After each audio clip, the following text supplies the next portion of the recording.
CM Revanth రెడ్డిపై BRS party యువ నాయకులు ముదిరెడ్డి శ్రవణ్ ఫైర్ అయ్యారు. కాకతీయ కళా తోరణం చార్మినార్ను రాష్ట్ర చిహ్నం నుంచి తొలగిస్తామనటం తెలంగాణను అవమానించడమే అవుతుందన్నారు. అవి రాచరిక వ్యవస్థ చిహ్నాలని సీఎం రేవంత్ అనడాన్ని ఆయన తీవ్రంగా ఖండించారు. బీఆర్ఎస్ హయాంలో తీసుకున్న నిర్ణయాలను కనుమరుగు చేయాలనే లక్ష్యంగా ఇలాంటి ఆలోచనలను చేస్తున్నారని మండిపడ్డారు. రాష్ట్ర చిహ్నంలో మార్పులు చేసే ఆలోచనను విరమించుకోకపోతే ప్రజలను యువతను ఏకం చేసి ఉద్యమం చేస్తామని ముదిరెడ్డి శ్రవణ్ హెచ్చరించారు. అందరికీ నమస్కారం. సీఎం రేవంత్ రెడ్డి తెలంగాణ రాష్ట్ర అధికార చిహ్నం నుండి కాకతీయ కళాతోరణం మరియు చార్మినార్ను తొలగిస్తామనడం అవి రాచరిక పాలనకు చిహ్నాలని సీఎం రేవంత్ రెడ్డి ఒక ముఖ్యమంత్రి హోదాలో మాట్లాడడం తెలంగాణ వాదిగా నేను తీవ్రంగా ఖండిస్తూ ఉన్నాను. తెలంగాణ రాష్ట్ర అధికార చిహ్నాన్ని మార్చడం అంటే తెలంగాణ అస్తిత్వాన్ని అవమానపరచడంగా నేను భావిస్తూ ఉన్నాను. 11వ 12వ దశాబ్దంలో యావత్తు దక్షిణ భారతదేశాన్ని పరిపాలించిన కాకతీయ రాజులు రాచరిక పాలన నుంచి వచ్చిన వాళ్ళు కాదు, పేద ప్రజల కోసం పనిచేసిన వాళ్ళు. తెలంగాణ రాష్ట్ర వ్యాప్తంగా అనేక గొలుసుకట్టు చెరువులతో పాటు రామప్ప, లక్నవరం, అలాగే నల్గొండ జిల్లాలో ఉదయ సముద్రం లాంటి రిజర్వాయర్లను కట్టినందుకే ఈరోజు తెలంగాణ రాష్ట్ర రైతాంగం బతికి బట్టబట్టగలుగుతుంది. రాష్ట్ర చిహ్నంలో మార్పులు చేయాలంటే కేంద్ర ప్రభుత్వ అనుమతి తప్పనిసరి. కనీసం ప్రజల అభిప్రాయం తీసుకోకుండా ఏకపక్షంగా బీఆర్ఎస్ ప్రభుత్వం తీసుకున్న నిర్ణయాలను కనుమరుగు చేయాలనే ఏకైక లక్ష్యంగా ఇలాంటి దిక్కుమాలిన ఆలోచనలు చేస్తున్నారు. కాంగ్రెస్ నాయకులను మరియు సీఎం రేవంత్ రెడ్డి గారిని సూటిగా ఒకే ఒక ప్రశ్న అడుగుతా ఉన్నా. నిజంగా తెలంగాణ రాష్ట్ర అధికార చిహ్నాన్ని మార్చాల్సిన అవసరం ఏమైనా ఉందా? దీనికి మీ దగ్గర అసలు సమాధానం ఏమైనా ఉందా? 800 ఏళ్ల కాకతీయ చరిత్రకు నిదర్శనం కాకతీయ కళాతోరణం మరియు చార్మినార్.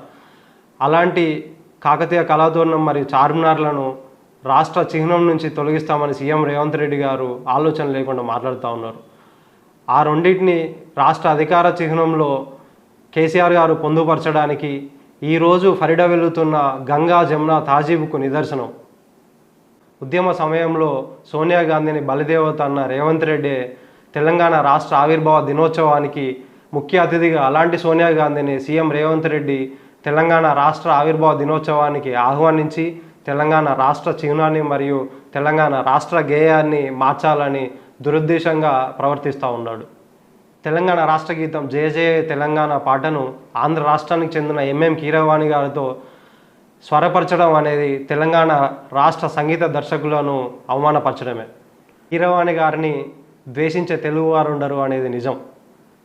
ఒక తెలుగు పాటను భారతదేశమే గర్వించే స్థాయిలో ఆస్కార్ అవార్డ్స్ను గెలిచే స్థాయికి తీసుకెళ్ళిన కీరవాణి గారి స్వరకల్పన అనేది అందరికీ నచ్చుతుంది.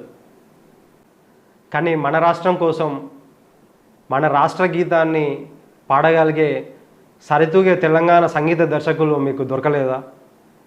మన తెలంగాణ రాష్ట్ర గీతానికి ఒక బాణీ ఉంది. మన తెలంగాణ రాష్ట్ర గీతానికి తెలంగాణ రాష్ట్ర ప్రజలకు ఒక అనుబంధం ఉంది. ఇప్పటికైనా పక్క రాష్ట్రం నుంచో ఇంకో దేశం నుంచో తీసుకొచ్చి సంగీత దర్శకులను పెట్టే బదులు తెలంగాణ రాష్ట్రానికి చెందిన అద్భుతాలు సృష్టించగలిగిన సంగీత దర్శకులకు అవకాశం ఇచ్చి మన వాళ్లకు ఆ తెలంగాణ రాష్ట్ర గీతాన్ని స్వరకల్పించే అవకాశం ఇవ్వాలని సీఎం రేవంత్ రెడ్డి గారిని నేను డిమాండ్ చేస్తూ ఉన్నాను. సీఎం రేవంత్ రెడ్డి గారు చేస్తున్న తీరును పరిశీలిస్తే తెలంగాణ చరిత్రను కనుమరుగు చేయాలని చూస్తున్నట్లుంది. ఇప్పటికి కూడా సీఎం రేవంత్ రెడ్డి తెలుగుదేశం పార్టీ నుంచి వచ్చిన లక్షణాలు పోయినట్లేవు. తెలంగాణ రాష్ట్ర ముఖ్యమంత్రి అయినాక కూడా తెలుగుదేశం పార్టీ అధ్యక్షులు చంద్రబాబు నాయుడు గారు వారి శిష్యుడు రేవంత్ రెడ్డి గారికి ఈ పేర్లు మార్చే కార్యక్రమం ఆపేసి తెలంగాణ రాష్ట్ర ప్రజల అభివృద్ధిని ముందు తీసుకుపోయే కార్యక్రమం మొదలుపెట్టుకోవాలని తక్షణమే ఆదేశించవలసిందిగా కోరుకుంటా ఉన్నాను. గత ప్రభుత్వ ఆనవాళ్ళు లేకుండా చేస్తా అని కంకణం కట్టుకొని పనిచేస్తున్న సీఎం రేవంత్ రెడ్డి గారు తెలంగాణ రాష్ట్ర ప్రజలకు అభివృద్ధి చేసి చూపెట్టండి. తెలంగాణ రాష్ట్ర చరిత్ర నుంచి ఎవరు ఆనవాళ్ళు తుడిచేయాలనుకుంటారో అది ప్రజలే నిర్ణయిస్తారు.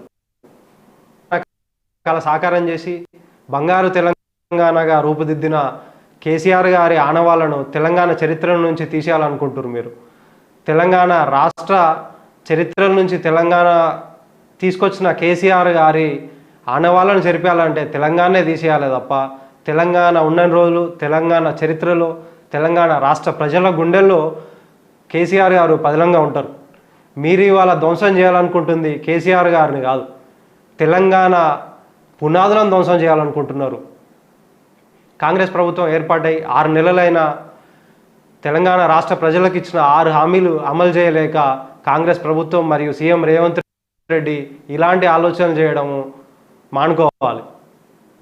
కాంగ్రెస్ పార్టీ అధికారంలోకి వస్తే మార్పు వస్తుందని నమ్మి తెలంగాణ రాష్ట్ర ప్రజలు మిమ్మల్ని నమ్మి కాంగ్రెస్ పార్టీని గెలిపిస్తే ప్రజలను అభివృద్ధి చేయకుండా గత పాలకులు గత ప్రభుత్వాలు ఇచ్చిన పథకాలకు పేర్లు మార్చడము, ప్రగతి భవన్ ప్రజాభవన్ చేయడము, టీఎస్ను టీజీని చేయడము, తెలంగాణ రాష్ట్ర గేయాన్ని మార్చడము, తెలంగాణ రాష్ట్ర చిహ్నాన్ని మార్చడము, ఈ మార్పులే పెట్టుకున్నారు తప్ప తెలంగాణ రాష్ట్ర ప్రజల అభివృద్ధికి తెలంగాణ రాష్ట్ర మార్పుకు మాత్రం మీరు ఎలాంటి పనులు కానీ మీరు ఎలాంటి ఆలోచనలు కానీ చేయలేదు.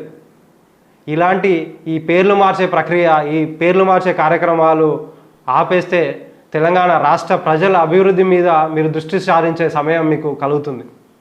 సీఎం రేవంత్ రెడ్డి గారు తెలంగాణ రాష్ట్ర అధికార చిహ్నం నుంచి కాకతీయ కళాతోరణం మరియు చార్మినార్ను తొలగించి వారి గురువుగారైన తెలుగుదేశం పార్టీ అధ్యక్షుడు చంద్రబాబు నాయుడు గారి ఫోటోనో వారు విఎఫ్ఎక్స్లో తయారు చేసిన అమరావతి ఫోటోలను మన తెలంగాణ రాష్ట్ర అధికార చిహ్నంలో పెట్టే ప్రయత్నం చేయనందుకు రేవంత్ రెడ్డి గారికి నా తరపున హృదయపూర్వక కృతజ్ఞతలు, ధన్యవాదాలు. ప్రభుత్వం దీనిపై వెనక్కి తగ్గకపోతే ముఖ్యమంత్రి హోదాలో ఉన్న సీఎం రేవంత్ రెడ్డి తెలంగాణ చరిత్రను కనుమరుగు చేయాలనే ఆలోచన మానుకోకపోతే, ఇదే విధంగా మీరు ప్రవర్తిస్తే తెలంగాణ రాష్ట్ర ప్రజలను మరియు యువకులను ఏకం చేసి మరో యుద్ధానికి తెరదీస్తామని చెప్పి హెచ్చరిస్తూ ఉన్నాం. ప్రాంతేతరులు మోసం చేస్తే పొలిమేర దాకా ఉరికించుకొడతాం.